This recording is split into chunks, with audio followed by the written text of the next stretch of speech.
After I supposedly failed the college entrance exam, I married Colin Ward. I poured 40 years of my life into that marriage. When Colin died, what I got back was cruelty to the bone. He forbade me from attending his funeral, split half his assets with his children, and gave the other half to his so-called white moonlight Kelly Quinn.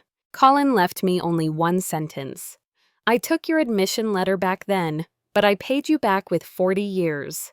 That was when I learned I hadn't failed at all. He had stolen my college admission letter to curry favor with Kelly. I caused a scene at the funeral, laying out 40 years of injustice, and in return, my children glared at me with contempt. Dad and Auntie Kelly were meant to be, they said. You ruined their happiness. If you keep acting out, don't blame us for dumping you back in the countryside. Choking on rage, I died. When I opened my eyes again, I was back in the year of the college exam. The admission letter was still on its way. My life had only just begun. Hannah May, we're about to get married. Why the tantrum? Colin's familiar scolding voice snapped my spinning thoughts into focus. I truly was 40 years in the past, not yet married, and my admission letter not yet stolen. There was still time. Colin kept lecturing in front of me. It's just a bowl of pork. You'll die without it. I told you Kelly is like a little sister. Why do you have to think dirty thoughts? Keep this up and maybe we just won't get married. I swallowed my fury and said coolly, then don't. He froze. Hannah May, what did you say? I said we're not getting married. I yanked the bowl from his hands. Any man who steals his fiancée's food to give another woman isn't a man I'd marry. When I turned to leave, Colin grabbed me. If you don't marry me, who will you marry? You're not smart enough to pass college like Kelly. Face reality. When you're on your knees begging me to marry you, I'll refuse. Smack. I slapped him hard. I won't take a man who can't cut ties with another woman. I left with the bowl my stinging palm, reminding me this was all real. I had truly returned. Years ago, my grandfather owed Colin's grandfather his life. On his deathbed, my grandfather forced my parents to promise if I didn't pass, I would marry Colin. I studied day and night, and the news of failure broke me. I accepted the wedding. For 40 years, I tended Colin's sick mother, raised his siblings, Evan and Gwen, and ran the household. I thought sacrifice would be valued until the day he died, and declared our marriage was penance for stealing my future. I ran to the village post office. Mr. Warren waved his fan. Why is every kid asking me about admission letters? Don't worry, I'll notify each one the moment they arrive. Be patient, Hannah. Every kid. A chill slid down my back. Mr. Warren, who else has been asking? Colin and Kelly. Kelly took the exam same year as you, and Colin's worried about you. He said if you pass, he'll wait a few years. If not, he'll file for a marriage license, so you have status. Good boy, that one. My fists clenched. Colin always put on a show for outsiders, so no one ever suspected he'd stolen my letter for Kelly in my last life. Mr. Warren. I said, eyes burning, please never give my mail to anyone but me. Today, he tried to take the bowl of pork my mother made for me and give it to Kelly, saying I'm a country girl who doesn't deserve fine food. I'm asking you to keep an eye out. Mr. Warren slapped his fan on the counter. What? He said that work is honorable. Your food is yours. I'll talk to his mother. I tugged his sleeve. Please don't upset her health. Just watch my mail. And while this bowl is for you, my thanks. He tried to refuse, but I insisted. One worry down, I went home with the empty bowl. My parents blinked. So fast. I gave it to Mr. Warren, I said just as Colin stormed up. Hannah May, what's your problem? Why did you give that bowl away? Do I need your permission to eat my food? I shot back. Mom tugged my arm. Colin's right, we told you to share with him. Tell the whole truth, Colin, I said, smiling coldly. You wanted to feed my food to Kelly because we're country folk, and she's delicate. Colin blanched. That's nonsense. If I'm lying, may lightning strike me, I said, stepping closer. Funny how bold your mouth is with me, and how meek it gets in front of elders. Your grandfather saved mine. We repaid that debt 1,000 times. My father ruined his arm, saving yours. We've given money and grain for years. That debt is paid. Or do you want to leech off us for 18 generations? My parents' faces darkened. They'd agreed to the engagement only because Grandpa weaponized filial piety as he died. But if it meant I had to raise Colin's mistress, they would never allow it. Colin rallied. Don't get cocky. If you fail, you'll marry me whether you like it or not.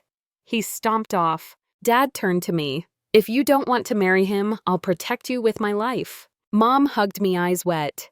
Why should a good girl like you suffer? But in our village, filial piety ruled. Grandpa was gone, but Grandma remained. She lived by his last words. If I refused to marry and she harmed herself, the village would tear my parents apart with gossip. I couldn't let that happen. Don't worry, I said. If I pass, no one can say a thing. Dad stood ruffling my hair. I believe in you, and I won't let anyone steal what's yours. From then on, the three of us took turns staking out the post office so Colin couldn't make a move.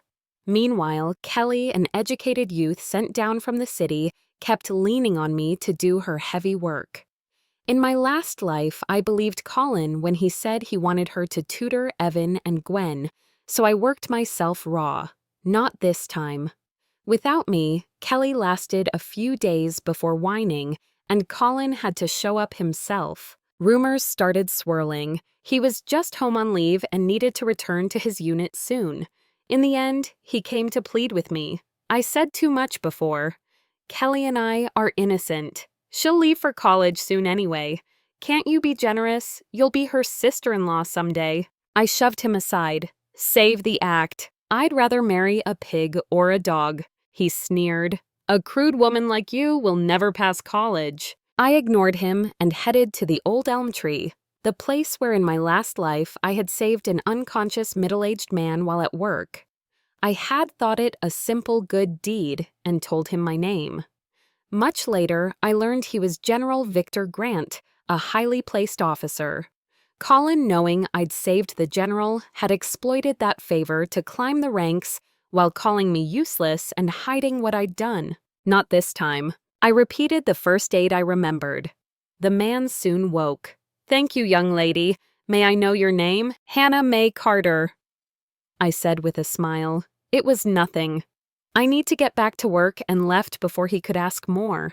I didn't plan to use him just to keep Colin from doing it again. Days passed. No letter.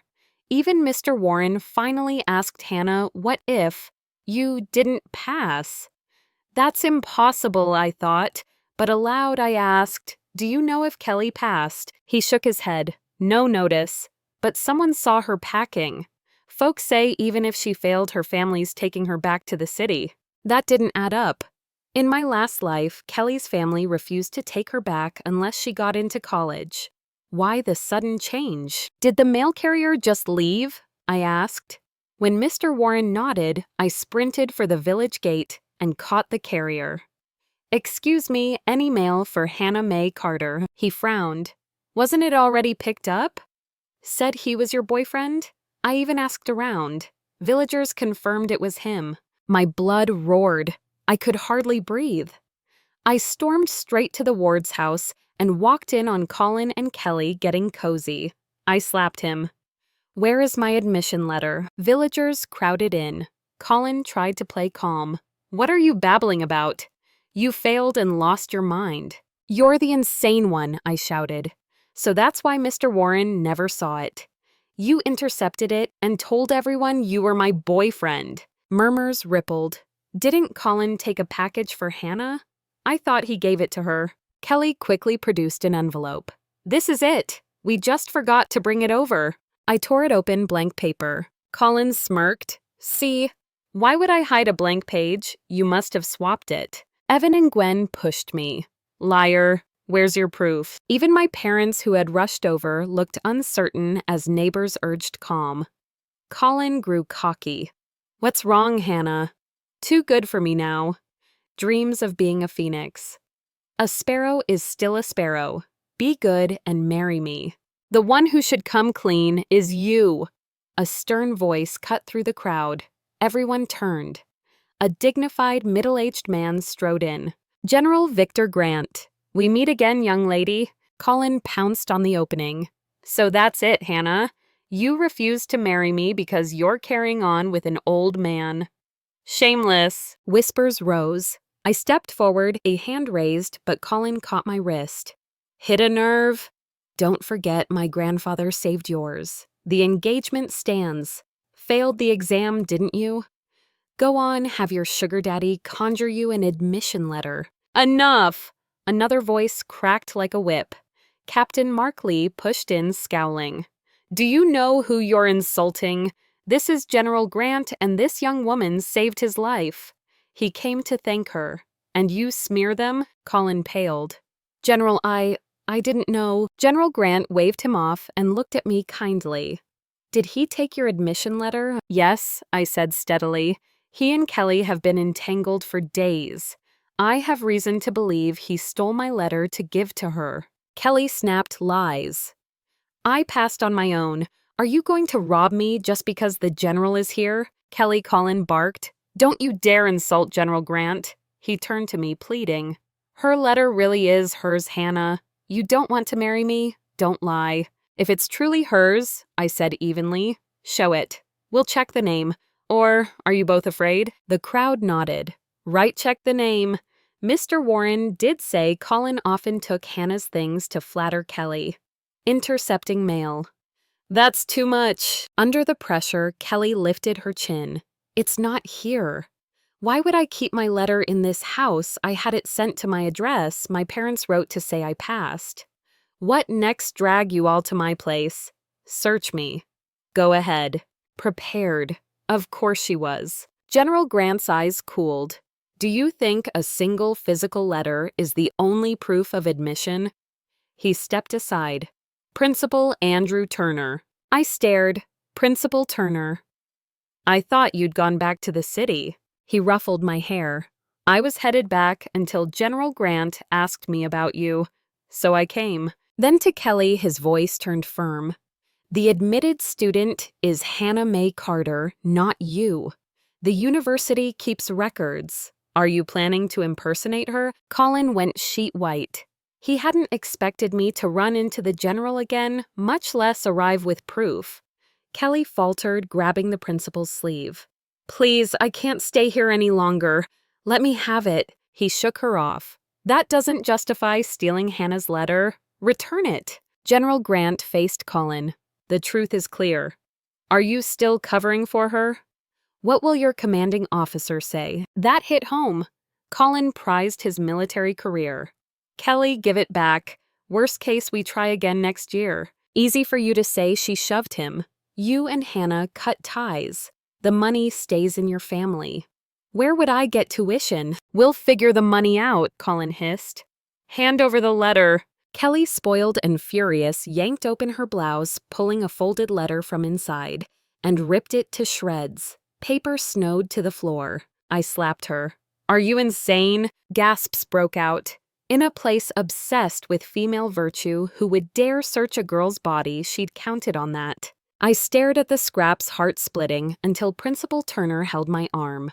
Don't worry, General Grant already asked Hawthorne University to reissue a letter. It will be delivered to you personally. Tears burned my eyes. Thank you, General. My parents wept with relief and the villagers cheered. We have a college student in our village. Hannah is our phoenix. Colin and Kelly stood ashen and ignored. That night, my parents insisted General Grant and the officers stay for dinner. Dad brought out his best bottle and cried as he spoke. My girl always said she wanted to do something big for the country. If she'd had to wait years to retake the exam, maybe we could have managed. But that deathbed engagement gave her only one shot. Plum blossoms bloom in winter. General Grant said, clapping Dad's shoulder, Hannah will shine. I know folks at Hawthorne.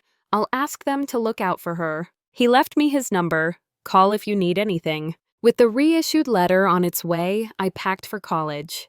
Colin still came shameless. "When you graduate, let's get married." "Are you kidding?" I said. "We agreed if I passed. The engagement is off." "Weren't you the one who said I was too stupid to pass newsflash? I don't want you." He ran to my grandmother, hoping to use Grandpa's last words to pressure me. Grandma, hearing what he'd done, chased him off with a broom. Word spread. The Ward's reputation collapsed. Colin's sickly mother worsened. Evan and Gwen, once the village darlings, became liars.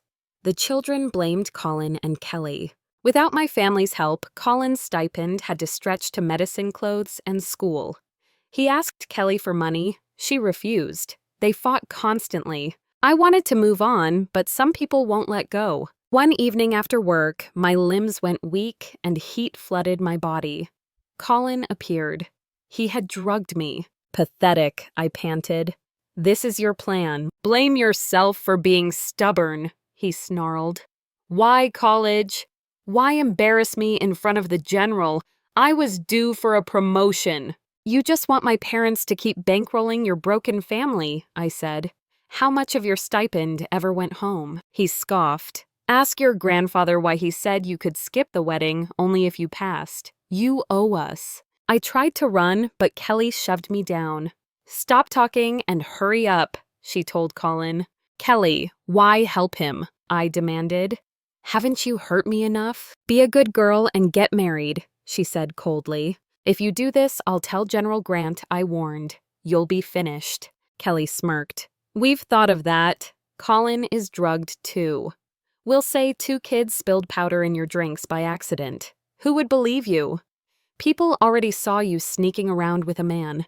If you won't marry, they'll throw you in the river." The fire in my veins raged. Colin's eyes turned glassy. Kelly crouched satisfied. "No one's coming. I made sure of it." "This is your fate." Her crazy laughter blurred into the memory of her at Colin's funeral in my last life, glowing 20 years younger than me, gloating. "He married you to have a maid, someone to tend his parents, raise his siblings, run his house. You were born to serve. I was born to be adored. Thanks for the 40 years of comfort. Even my children had shoved me. Dad and Auntie Kelly are meant to be. You embarrass us. Not this life." As Colin stumbled toward me, I spotted a rock near Kelly. I grabbed it and hurled it at her head. She crumpled. Colin lunged past me at Kelly. He was too far gone to tell us apart. She woke to a nightmare and begged him, then begged me. "Hannah, help me. I'm sorry. Please." I dropped the rock and walked away, ignoring the cries behind me. I made it home, collapsed into a tub of cold water, and blacked out to the sound of my mother rushing in. When I woke, my parents hovered frantic. "It was Colin and Kelly, wasn't it?" Mom asked through clenched teeth. Dad added, "They were found tangled in the grove, couldn't even pull them apart. That's near your work, right?" I told them everything. "They'll try to pin it on me," Dad warned. "Hide at your grandma's for a bit." "No," I said. "Running will look like guilt." Right then, shouting erupted outside. "Hannah May." "Get out here," Colin's mother, the rarely seen but vicious matriarch, stood with Colin and Kelly and a crowd. "You little tramp," she screeched. Mom flew at her, pinned her, and slapped her. "Who are you calling names? Say it again and I'll tear your mouth." Colin tried to charge, but Dad blocked him. The villagers pulled them apart. Colin pointed at me. "You drugged us. Where's your proof you didn't?" I looked at the crowd and at Joey Lee, the boy they'd used as a runner. "Joey, did I ask you to bring water?" He peeked at me, then nodded. "Yes. She said it was just to help cool you and Miss Kelly off. She gave me a candy." "Where's the candy wrapper?" I asked softly. "And when last night or the day before?" "Be careful, Joey. Liars get eaten by monsters." He burst into tears and flung the wrapper. "This one last night." I held it up. "I remember these candies. Colin brought them home and only let Kelly, Evan, and Gwen have them. Not a single one for other kids. And last night I was helping Mrs. Lou move not near the grove. You did the deed and came to frame me. Mrs. Lee rounded on Colin. You dragged my boy into this, you shameless things. The brawl ended with the Wards completely disgraced. Kelly's reputation was gone. She had to marry Colin. Her parents had once planned to trade her for a fat bride price. Now, learning she hadn't passed college and had slept with a soldier, they disowned her. Colin tried to dodge responsibility. She threatened to report him and he filed the paperwork. I didn't attend the sorry wedding. My parents put me on the train to Hawthorne University. At college, I treasured every hour. I studied hard, seized every chance to grow, and when reforms opened, I invested, built a business, bought a home in the city, and moved my parents in. Grandma chose to stay in the village. 10 years later, I returned for her funeral. That's when I heard the Ward's news. Kelly, spoiled and idle, refused to work even while pregnant. She ordered Evan and Gwen around. One day, they dropped a pot of boiling water. Evan's arm broke, Gwen's face was badly scalded. Colin exploded and hit Kelly. She filed a complaint. He was kicked out of the army and sent home. He couldn't find decent work. They fought daily. Colin's mother died of rage. Evan left without a word.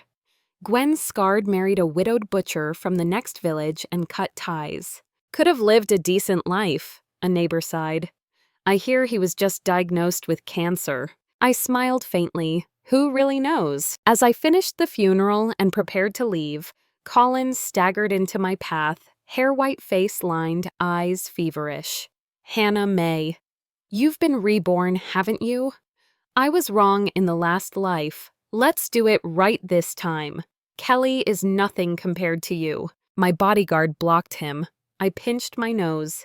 You reek. Get away from me. He froze. Those were the last words he'd thrown at me in our previous life, that I stank of the countryside and disgusted him.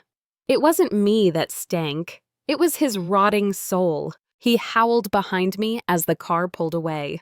Outside, the forsythia blazed gold. Spring had only just begun for me. The end. Thank you so much for listening to today's story. If this story resonated with you or made you reflect, I'd love to hear your thoughts, so feel free to share them in the comments below. And don't forget to like, subscribe, and hit the notification bell so you won't miss the next story. I'll see you next time as we continue exploring more journeys and lessons together.